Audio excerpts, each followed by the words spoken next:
In this video, we will explore the interval of convergence. You will learn how to determine the set of all x values for which a power series converges. A major part of this process involves understanding why we must test the endpoints of the interval separately.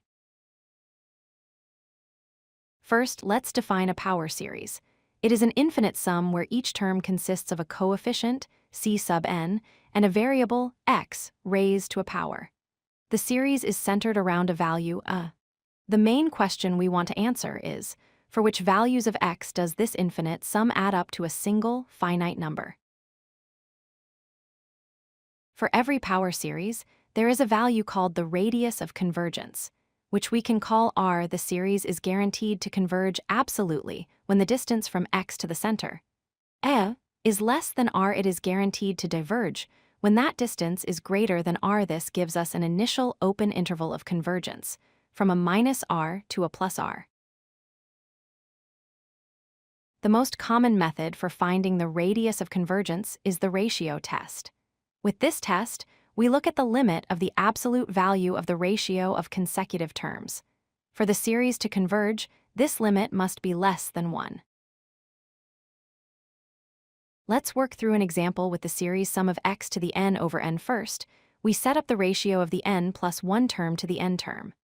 After simplifying, we get the absolute value of x times the quantity n over n plus 1. As n approaches infinity, the fraction n over n plus 1 goes to 1. So, the limit is simply the absolute value of x for convergence. We set the absolute value of x to be less than 1. This tells us the radius of convergence is 1, and our initial interval is from -1 to 1.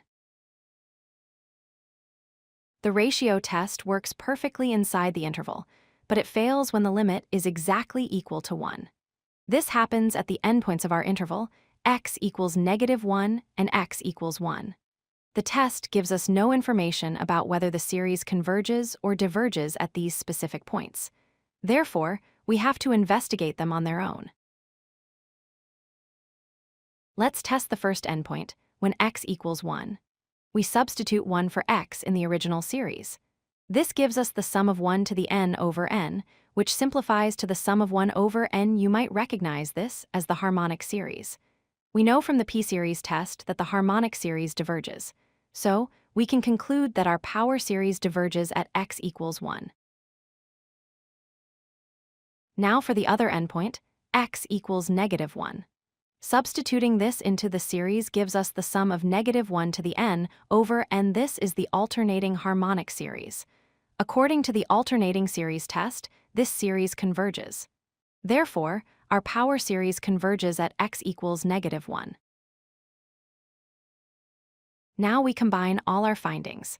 We started with the open interval from -1 to 1.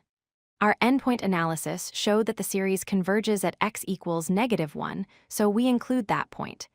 The analysis also showed the series diverges at x equals 1, so we exclude that point.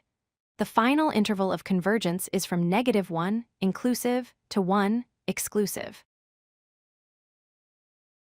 Here is a quick summary of the complete process. First, use the ratio test to find the radius of convergence, r. Second, write down the initial open interval. Third, test each endpoint by substituting its value back into the original series. Fourth, use other convergence tests, like the p-series test or alternating series test, to determine if the series converges or diverges at those endpoints. Finally, combine these results to write the complete interval of convergence. If you like this video, hit that like button and don't forget to subscribe.